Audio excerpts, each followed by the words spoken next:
Welcome to the Wonders of Watercolor. I'm Ray Campbell, and today I'm going to show you how to paint this really delicate contemporary looking rose. As you can see, I've done a drawing here already. If you don't like drawing or if you don't have time, don't to worry, because I do give you a traceable. I will give you the pencil version that looks like this right at the end of the video, so be sure to stay tuned for that. But if you want to fancy a version that looks like this, then all you need to do is join our free Patreon, where you can have this delivered to your inbox completely free, and I will link it in the description box underneath.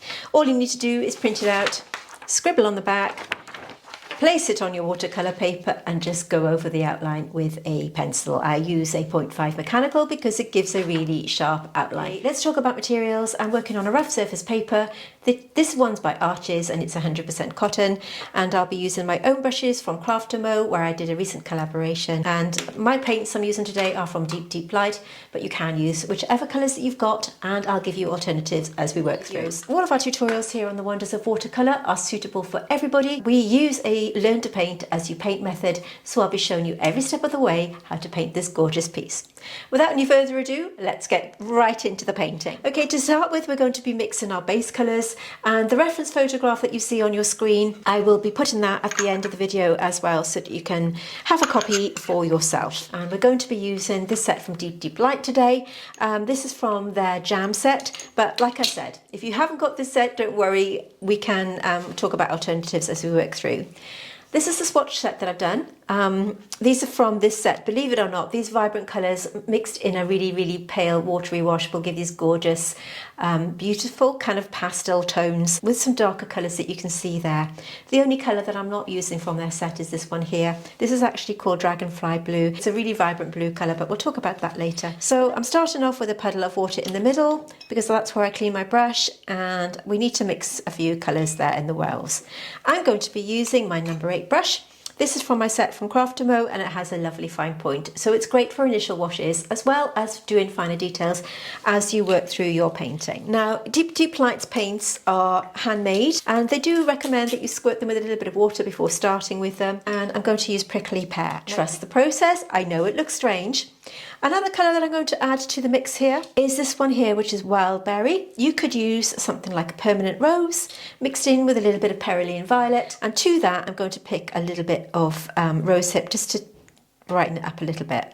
And this is going to form the kind of colour that we see here. We are working wet in wet, which means I'm applying the water just where I want to drop the paint, keeping out of the area that we see around here. So this is just where we want to drop the petal colour. There is a little bit of pigment on my brush, but not to worry, because we are going to be painting over it, and it does mean that you can see where I'm dropping that pigment. And just to mention that I am just using the reference photograph as that. It's just a guide, and I'm not necessarily going to be painting it exactly to the photograph. It's just used as a reference. The beauty of wet and wet means that you can, of course, have that leeway.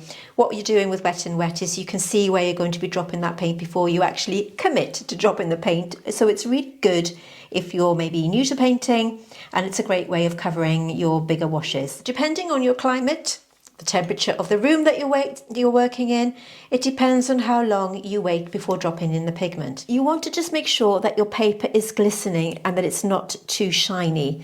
If it's too shiny, then you're going to find that your paint is just floating on the surface. And I don't think I've mixed enough paint here, but anyway, we'll see how we go. Because it's very light, I'm going to just do another puddle anyway in case I need it. That's the kind of colour that it's coming out at to start with. So don't be put off by it. It does change. It's magical. So let's drop this in. You need to keep mixing this colour. It's granulating. But if you're not using this colour, like I said, something like buff titanium would work. Now, obviously, buff titanium is different to this as I'm applying it. And I'm just literally throwing it onto the paper. I'm not being too fussy, because what will happen now is this water is going to pull the pigment into the areas that's wet and not dry. So that's the whole beauty of working wet and wet, is that the paper will do the work for you. I'm going to move that out of the way for a second. As this is drying, I'm going to use that brush to just put it into the pencil line to make a nice tidy edge. So I'm just moving it around like this. Taking off the excess water. I've got some kitchen paper here, and I'm just taking it into the outside edge. So it's dry enough now, I think, to drop in this other colour. So I'm just going to go in with this here and there to just start a little bit of a pattern, and maybe take it into this section as well. I need to be a bit careful because it's still damp, so it's going to go into some of the other areas, but it just gives us the idea of where we can start to drop that colour in. Because the paper is still damp, it's giving us that lovely, soft, beautiful, natural blur. And I'm going to just take off the excess here on my kitchen paper, and whatever's left, I'm just going to take it onto this petal here to give a little bit of variation, and here and there with the other ones. Okay, just keep in mind that you need to have your paper damp, but not too damp, because otherwise it's going to go where you don't want it to go. We're all about keeping this nice and subtle, so we can take a little bit of this colour on these edges here. The look I want for this rose is to be soft, dreamy and floaty. Take off the excess. You can see how much pigment I'm using, a tiny, tiny amount. You could use a little bit more of that if you wanted to just darken it up. For now, we're just getting these colours in. This is wild berry on its own, and I'm just dropping this in as well. So we've got a little bit of a pattern going on. Like I said, it's more of a muted tone on this one compared to the photo, but that's okay, it's what I want. Take off the excess. If you find that it's a little bit a harder edge, you can just soften it through with some water. And you'll get some lovely, gentle tones with your paint. Now, the paint set that I'm using is called the Jam set from Deep Deep Light. If you have bought, actually, my own set from their Raised Blooms, a lot of the colours that you'll see in this Jam set will be in this set, okay? So if you have got this, then you can use some of the colours if you want to use the same colours as I'm using today. On this channel, we are all about using what you have. I keep saying it because what that does, one, it saves you money from buying everything that I'm using, and two, it gets you used to building up the colours and getting used to the colours that you have yourself. It gets you used to handling your own paints, okay? And inevitably, you will have something very similar. Everything's pretty much dry now, so I'd like to take a look at the greens that we see here. I've got a couple of colours mixed up. This colour here is in the palette, straight from the palette. This is a colour called Rhubarb or Rhubarb Jam, and it's this beautiful muted kind of olivey tone, but it has got more yellow than standard olive, and this is how it swatches out, okay? You can see it's this kind of really muted green tone. And the other green that I've got mixed up here is a mixture of this one here, which is Mirabella. You could use Indian yellow if you wanted to mix this colour up yourself. And I've mixed it with this colour, which is Dragonfly Blue. If you enjoy mixing your own greens, you could use something like a Windsor Green blue shade, something like that would work. Or you could just make it really, really simple and use a good old sap green, which we love. I'm going to take my number 2 brush. Again, this is from my own set. This is Rhubarb or Rhubarb Jam. Straight onto the paper with my number 2 brush, and then I'm picking up this mix here for the second part of it because it's more green. So I'm going to apply this onto the paper, and then what I'm going to do is let it bleed into that wash. So these will now merge together. These have to be completely dry because when we apply this, obviously it's going to run into that colour if it's still wet, that Rhubarb Jam, just to take it on this bit here. I know it's quite difficult to work out how long I'm leaving it between washes. When I say it needs to be completely dry, I'm usually leaving it around about 20 minutes or so to be absolutely bone dry, because you don't want to put this colour here, this onto next to this if this is still damp, because of course it's going to bleed into that, okay? So you really need to make sure that it is absolutely dry. So using my number 2 brush, it's not for the fine detail, it's great for smaller areas. I use something else for that. So I'm going to pick up this mix here, which is Wild Berry. I've still got a little bit on my palette there, and I'm going to just drop this in while this is still damp, okay? With my number 2 brush, I'm just going to drop a little bit of that in because it has got that element of purple in it if you look. So just a little bit more on the brush there, and just drop it in to the outside edge only and let it blur into that wet paint. I have gone slightly outside the pencil line there, but I'm not too worried. I'm just going to drop a little bit in here and there as well to give a little bit of variation on that stem. Just drop it in and let it release into the paper like that. So we've got our first wash on now of that stem. I'm going to just put a tiny bit more of the wild berry. As I keep saying, it's important that you use what you have, but if you did want to treat yourself to these, just to let you know, I do have a discount code called Deep Ray, which I will link in the description box, along with all the materials I'm using today. In case you did want to treat yourself, you can have 10% off. Okay, and that applies to all of Deep Light's paints if you use that discount code. So do take advantage of that. Just letting that blend in like this. Now it's all looking a little bit strange and disjointed at the moment. So I'm going back to the mix that I've got here, which is Mirabella, that gorgeous yellow tone with that beautiful bright dragonfly blue that I've swatched out there. And with this same brush, wet on dry, I'm going to go on here working around some of the sepals just to get that on so that we know where we're going to go later on.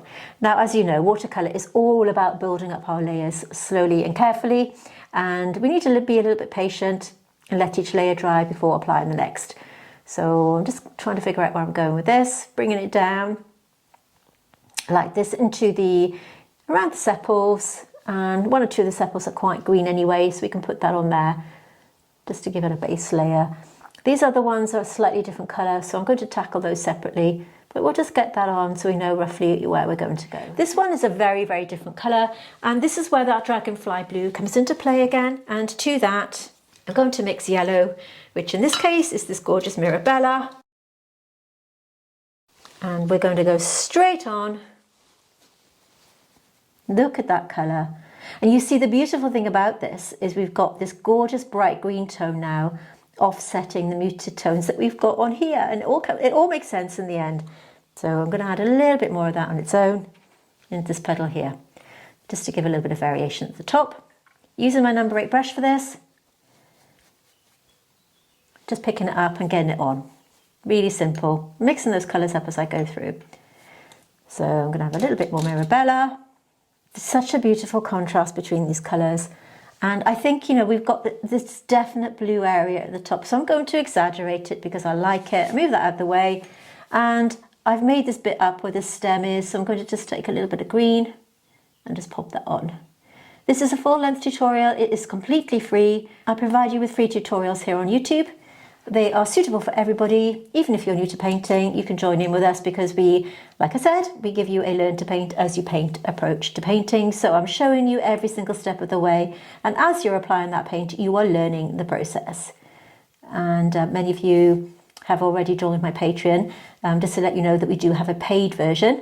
And over there on Patreon, you won't find any of the tutorials that we put here on YouTube because they are, of course, full length on here anyway, so you wouldn't need to.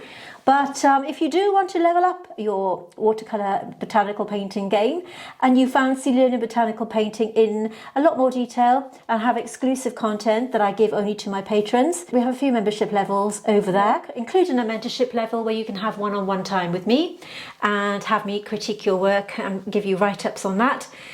So in case you would like to know more about that, let's just take a little look. When you join Patreon, you will have access to exclusive content that you just won't find here on YouTube. Whether you're a seasoned artist or just dipping your brush into botanical watercolour, you may want to join us here on Patreon, where the magic happens. And with Patreon's new collections tab, it makes accessing the tutorials super easy. When you join us here on Patreon, we dive deep into the art of botanical watercolours, from vibrant blooms to fine detail, and I'm here to guide you every step of the way. We have 3 membership levels to suit your skill and budget, and we even have a mentorship and coaching level, so if you're serious about developing your skills, then this could be the level for you. And now you can join Patreon for free, which will give you access to all of our YouTube traceables, which will be delivered weekly to your inbox, so no more scrolling through for the images. So if you are ready to embark on a watercolour adventure, unlock exclusive content, and join a community that celebrates the beauty of botanicals, hit that join button, which I will link in the description. Join Patreon and leave Patreon at any time. And like I said, it's exclusive content. You won't find full-length tutorials on there over on YouTube or anywhere else. They are written exclusive for my patrons. Okay, so do check us out if that's something that appeals to you. So I'm adding a little bit more of that blue, mixing these together now and just dropping it in. I wanted to just have a nice bright colour to offset this. And then we've got our first wash done, and we can start to think about putting these on and building up these colours and making them really, really vibrant and bold. If you are enjoying this content, would you mind hitting that like button underneath this video? It's a way of letting YouTube know that you like what you see, and it does mean that my videos are pushed out to more people and will help my channel grow, and I'd really, really appreciate it. Also, you might want to consider subscribing to my channel because we offer you free tutorials every week, as I've said. And if you don't want to miss out, you can hit that little bell next to it, which means that you'll be notified, hopefully, when I upload new videos, usually once a week. Okay, so I'm just going to let that dry and settle in. Use my number 8 brush there just to do that. And we're just going to let that settle in now. You can see how easy that was. I'm going to clean down my palette because it's looking rather messy. It's time to pause for a cup of tea, and I'll see you in the next section. I've given this about half an hour or so to dry, so now we can start to think about going back to the flower. In case you're new here and you're wondering why I do this, it means that I'm not swirling my brush around in my water jar to clean it. Because what happens when you do this is the water will run down the ferrule of the brush, this metal piece here, and land on your painting, and it just means that you get better control by doing this in the middle of your palette there. You can see there's a little bit of pigment left from before, and it just means that by patting it into that puddle, you're getting rid of all that excess paint. Now you'll see here my blender brush is for merging colours together, or if you want to do any lift outs or anything like that. I designed this with a curved tip. It makes it a really good tool for lifting out any errors, or maybe if you've gone outside the pencil line, or here for example where you'll see a little bit of a hard edge, you can just use it damp to blend colours together. Also really good for lifting out any colours. If you wanted to maybe lift out a vein down the middle here, let's just see, to show you what I mean. This is just dry now, so we're just using it damp on the paper. You can lift out a vein like that. Use a clean piece of kitchen paper to blot, and you'll see how that lifts out. So it gives you a lovely sharp edge to do that job. So you can go in again if you want to have a little bit more definition, just by wiggling that brush. If you want to add a few veins, you can lift them out. It does save with a negative painting, and because we've got this lovely sharp edge, it makes the job really, really easy to do. I'm just curving it around like that, patting it with my kitchen paper just to lift off that excess paint. Many of you have bought this in the kit, and it has been called very lovingly the magic wand, and I agree, I think it's a lovely name to call it. Thank you very much everybody that's purchased them. I do love them. Obviously I designed them, and it makes my work a lot easier for me, which is what I want. Let me zoom in a little bit for you so that you can see the beauty of this gorgeous rose. Now it's looking a little bit flat at the moment. We need to add definition and colour to this, but the next thing I'd like to do is take a look at the sepals here. I'm going to put a mixture of this gorgeous wildberry. Okay, very, very subtle colour there. And to that, I'm going to put maybe a little bit of that. So we've got this nice muted browny, greeny tone. Might just add a smidgen of the rhubarb as well. So we've got this kind of muted browny, greeny tone, and I'm going to put a separate puddle of the wildberry on its own, because you can see it's got a little bit of that colour added in the base of it, with a tiny bit of glorious rose hip there. Going in with my number 2 brush, and I'm painting this on wet on dry. Straight on to the bottom of these little areas here. Okay, just to the bottom section only. Just tapping that round like that. There is a little white line around the outside edge of these. If you want to be really fussy, you can pop that in. I'm cleaning my brush in my little puddle that I told you about, and then I'm just blending this through. And we get a little bit of a graduation going on there, with a darker colour at the bottom and the stronger at the top there. I have taken that all the way around. I'm going to add a separate puddle of rhubarb with a tiny bit of that there, just to add the green colour. So rhubarb jam with a little bit of the green, the dragonfly blue. I do feel it's looking a little bit too brown as it's drying, so just dropping that in, and it actually gives it another dimension anyway, so we can paint in that sepal like that. Again, it's our first wash, and any gaps in between like that. Going to the wildberry and just dropping that in the middle. So wildberry, just drop it in while that's wet and let it do its thing.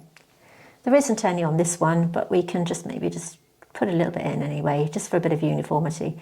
And just let that settle. Okay, so let's go back to looking at this one. Now, I'm going to put a little bit of two colours together to mix up. And again, going back in with my number 8 brush. Let's go back in with Prickly Pear. You can see, if you look carefully, how these separate in the tins because they are granulating colours.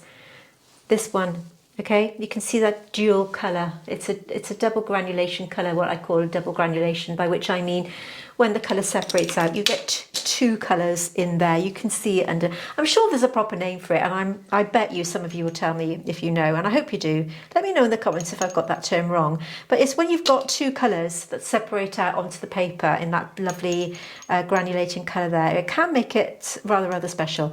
And whatever's left on my brush there, I'm adding it to that. So with the colour that I've mixed up here, so that's the, let me recap, Wild Berry with a tiny bit of Prickly Pear, and I'm now going to go in Wet and Dry to accentuate some of these colours and give shade and form. So we're just going in, patting off the excess using my number 8 brush, and I'm not taking it to the edge of this petal. I'm going to leave a little bit of a lip and just take it down like that. As we hit this bit, cleaning my brush, patting it dry and blending it through. Okay, and it's the same with all the others. Maybe pick a bit of this one as well, just for that variation. And again, we've got a little bit of a lip here, so work around the outside edge, leaving this gap here and coming down like this. Okay, not all the way. And then we're going to take the paint into that, really simple, up to this adjoining petal, cleaning my brush, patting it dry and blending it through.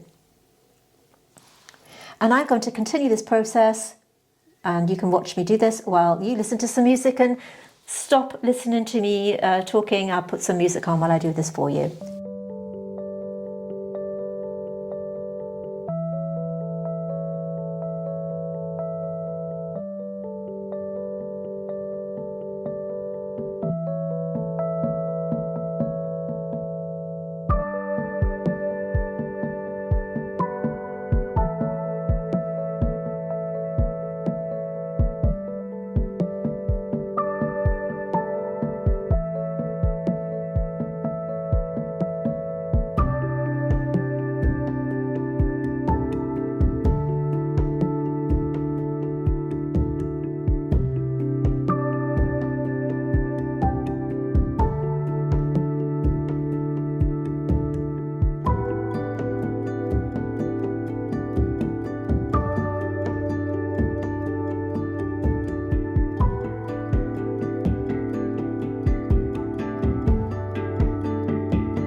This is where we are at this point. You saw me there adding the colours that we've mixed up here already. So at this point, this is how it's looking. I think it's looking rather lovely. It's soft and it's delicate. Now, of course, we need to start building up more colours, but while these colours are settling into the paper, I'm just using my brush just to soften any edges, okay? We need to get them nice and blurred. Because these are now almost dry, is start to put some detail here, because it's looking a little bit lost, and also a bit of accentuated detail on here.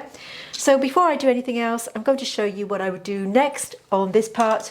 So we're back to mixing these gorgeous bright colours. So we've got Mirabella, and we've got a tiny bit of, well, we're going to have 2 petals of Mirabella. So you could use, like I said, Indian yellow, cadmium yellow pale, or something like that would work just as well, or cadmium yellow. It's looking a little bit dirty in the palette because it is, obviously, there has been other paint in there. I'm going to add again a little bit of dragonfly blue and a little bit more to this one. So we've got a couple of different greens there, like that. One's got more of a bluey green and one's got more of a yellowy green, okay? If you wanted to darken that up, you could add a little bit of bramble. That's in there as well. In fact, I might just do, you could use that to darken up any values. Let me go in with my number 4 brush. So this one has a fine point. So this is where you start to think about your finer detail, picking up that colour. I'm going to go in between some of the sepals with this colour to give that separation. This kind of comes into, they're looking a little bit lost at the moment. So apart from that one colour, we're using everything from this jam set, which is absolutely beautiful. We can go around some of these. This brush, by the way, is for your fine detail. This is going to give you all that control. You can see how fine it is. And the great thing about using a brush like this is you're not going back to your paints all the time and replenishing it. Okay, you should have enough on that brush there to give full control. So I'm just taking it around these. You can see that it's just sharpening up that edge there and giving definition between these two. And where I've applied it there, cleaning my brush and just blending that in. Okay, so this is for your fine detail. Great for botanical painting. So that's when you want to start thinking about, you know, your fine details. So picking up that colour there, which was left on the palette, and again just letting that settle into the paint while I'm waiting. I'm going to take a tiny bit of this that I've got mixed up, because where this bit comes down, we've got these two colours merging together, and like I said, it's looking a little bit lost at the moment. So pick that up, blend that in, and take that down. And we can look at this finer detail in a minute when it dries. So I don't want to put too much detail on the leaf because I wanted to keep it nice and flowy and nice and loose. But with these two colours, let's go to this one here. You can darken it up by using that beautiful blue colour that we've got there. And we're going to go in. While we've got this lift out here, you can start to put it in with this brush, going back to that green tone, going around and coming down around this middle line here. Where we've done that lift out, you can work around it to accentuate it like that. Going to add a bit more dragonfly blue because I think we're losing that tone a little bit. Okay, going in. That lift out is still there, but we can lift it out a bit more. But I just wanted to show you going around like that, cleaning the brush, keeping that variation, working around that highlight, going back, coming down. And you can see now by painting around that lift out, you've made it nice and strong. I don't want to lose it completely. I want this to be nice and flowy, as I've said. So I want to just keep that, adding that variation, going back in and just painting around one or two of them. Where we've got the stalk or the stem coming down, we can just add this in, just picking up a little bit of that darker colour that we mixed up. And remember, I really do mean this when I say it. If you are struggling with the colours, you don't have to go out and buy these. You can use whichever colours that you've got in your own set. And if you don't know what colours to use, let me know in the comments underneath this video what colours you have got, and I will let you know what I think would work for this tutorial. I'm aware that I've lifted this out and I've painted over it, but I wanted to show you how to build up that colour, okay? So I'm just picking up this darker value here and I'm just going around this outside edge, adding a bit of detail. I don't want it to be too fancy. I want this to look nice and loose and have that lovely bluey tone without losing it. But I just wanted to show that to you so that you can start to build up your colours and give depth and form. I do feel I need another wash of this beautiful rhubarb. And we're going to have a little bit of the wild berry as well. Going back over what we've done now, and careful not to put my hand in that. This is dry, so I'm okay to go over this. So take that down and building up another layer. And as we come to here, we can add a bit more green and a bit more green as we work up. Don't have to be too fussy. It's just getting the depth of colour that we need. There are some little shapes on here, shall we say. We need to bring this up. Nice and dark and bright at the top here. So just drop this in. We have a thorn. I have a few thorns on here. We can put those in a minute. This is a nice long tutorial, so if you are enjoying it, please give it a thumbs up, give it a like. It will mean a lot to me, and it does mean that more people can see it. And I'd love to grow my channel, who wouldn't, hey? So if you are enjoying it, please don't hesitate to hit that like button to show YouTube and me that you're enjoying it and that I'm doing something right. We all like that, don't we? So just drop it in, wild berry, with the tip of my number 4 brush. Like I said, it's not super accurate. We're just dropping it in for that variation, which we want. And there is a little bit at the top here if you want to just pop that in as well. Okay, it's still wet, so we're doing wet and wet, charging up that paint with a different colour. Okay, so we need to put some more of this colour in here. If you did want to use something like a permanent rose to do that, it would look really stunning against this contrasting super soft pink colour. But what's interesting about this is you're getting these really muted tones with that strong colour like prickly pear. I've demonstrated this colour so many times, but I do feel it's worth another mention because when I was talking about it, I often talk about prickly pear because it's such a magical colour. These two colours that are in Raised Bloom's palette, prickly pear and partridge, they are magical because you apply this colour and you get this dark colour that switches before your eyes. And prickly pear, partridge, the colour that we're using today is this colour here when it's dried down. And you can see I've lifted some of the colour out to give this gorgeous, gorgeous pinky tone underneath. And by using them in a watered down form, you're getting this beautiful, beautiful soft muted tones. I think sometimes with watercolour it's difficult to appreciate their beauty and what you can achieve by adding different amounts of water, and even different paper makes a difference. I do enjoy using this from Arches because it is that gorgeous textured paper, and by using a textured watercolour paper you do get these beautiful results. So all of these things play a part when you're painting with watercolour. I'm going to let this dry now because it is looking a little bit untidy here and there. We need to stop, clean down the palette and bring it all together for the final part. So here is where we are at this point. We need to just bring everything together now. I have mixed some colours up here and just run through them really quickly. We have a mixture of prickly pear with a tiny bit of wildberry on its own, wildberry on its own with a little bit more pigment than water, so it's a thicker mix. And here we have prickly pear and wildberry together with a tiny bit of that beautiful dragonfly blue. Okay, so as alternatives you could use, we've mixed this lovely green colour as well, which is of course the dragonfly blue with Mirabelle. I've been referring to this colour throughout this tutorial, this yellow colour here, as Mirabelle and Mirabella. It's actually called the two names on the Deep Light website, so in case you want to check that out.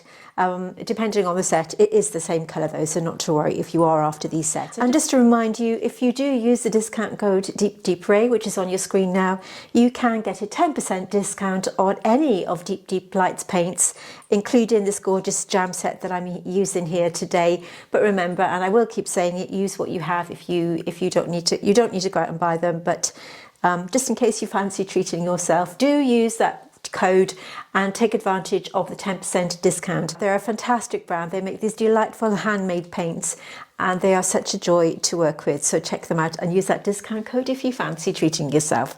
Let's press on with this. Now, a couple of things before we finish off. I'm using my blender brush because I've gone outside the pencil line here, and this will just easily move that line. Very, very simple to do. So I want to do one more thing here to the actual flower itself before I go on to finishing this up. I'm going to take this mixture here of prickly pear. Just going to add a bit more pigment actually. That's prickly pear and wildberry here. You can see I've swatched my colours out in this little tin since my last take because it makes it a bit easier to suss them out, to figure out how they look. I do recommend that you do this because you can see how they swatch out compared to how they look. Particularly with things like prickly pear, where you can see when you apply it in its darkest form, it looks really dark and obviously like a kind of, I don't know, a barky kind of colour, I guess. Really suitable for when you're doing your heavier washes, maybe the bark of a tree. It would look really beautiful for that. But look how it looks when you do it in its lightest form. It's completely different. So I really recommend doing this so that you can see how your colours look in their darkest form and their lightest form, and if you've got the space, the midtones as well. But a really good way to match your colours up. Okay, so I'm going to this colour here. This is prickly pear with a bit of that wildberry and maybe just a little bit on its own too there. And I'm just going to take this over the areas I've already applied just to maybe accentuate them here and there.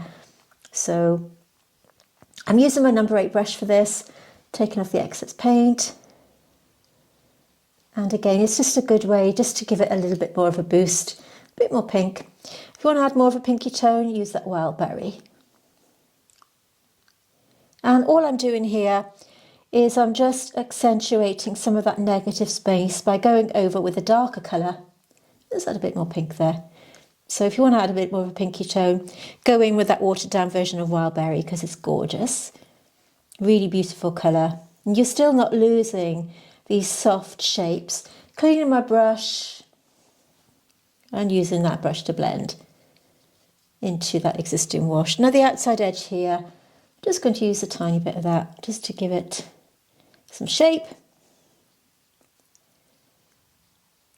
And here,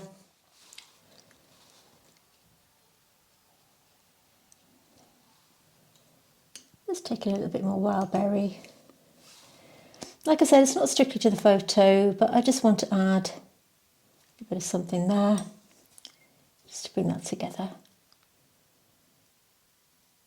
And you can see how easy that blends through.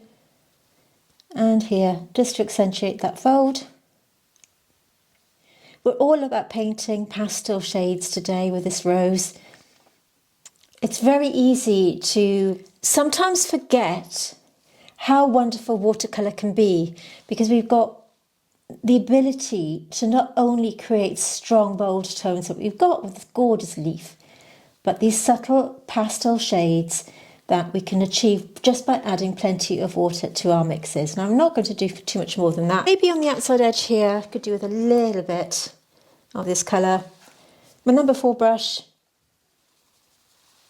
just adding that like this, and go into the wild berry on its own. And where we've got this colour here, I'm just going to put a bit more. Like I said, if you know, as an alternative, if you wanted to go more true to the photograph, you could use permanent rose, would be beautiful there as an alternative colour.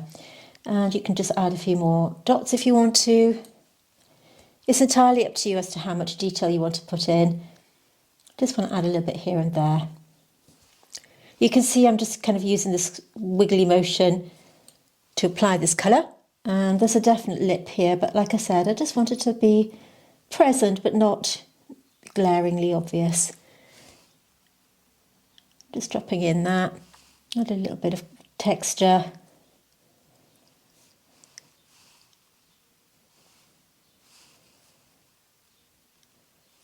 Just here and there. There are a few thorns here and there, so I'm going to these 2 colours here, and I'm just going to come up and just add the tips of these and some thorns at the same time, some sort of spiky bits, just to kind of unify this and bring these, where the sepals are, there's a little spike coming up.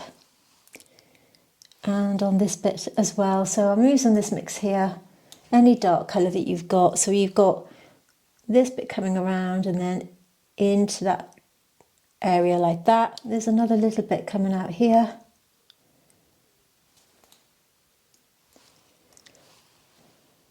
And just adding a few thorns, tiny as they are, just to give it that little bit of, just a little bit of realism, I guess. And where we've got this little sort of bulge here, we can come in around the outside edge. Not too fussy. This is a great little practice piece if you're not used to working with watercolour.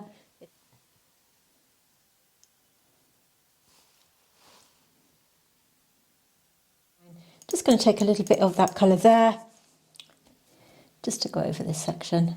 A little bit more dragonfly blue that isn't in the jam set, of course. And I'm going to go over this bit and this bit. That stark contrast between the 2 colours, it just sets it off, I think. Bring that down, not too much, you don't want to take it too far, because we want to see that yellow tone underneath. Like so. Cleaning my brush. By patting it in that petal, of course, remember I'm releasing that pigment, and then with the damp brush, just blending it in. Keep repeating the process. Each time you do it, you need to clean your brush, because of course it's picking up pigment as you work through. Keep cleaning, pat in, and then just blend. And there we have a lovely, muted toned, soft pastel coloured rose with watercolour in this contemporary frame, which I think really sets it off. I will put the links to the brushes and everything that I've used today in the description box under the video. And if you have any questions, comment below and I'll be able to help you out and answer any of the questions that you've got. If you have enjoyed this video, give it a big thumbs up underneath. Thank you so much for watching, and I'll see you soon. And let's just take a moment to appreciate the finished painting.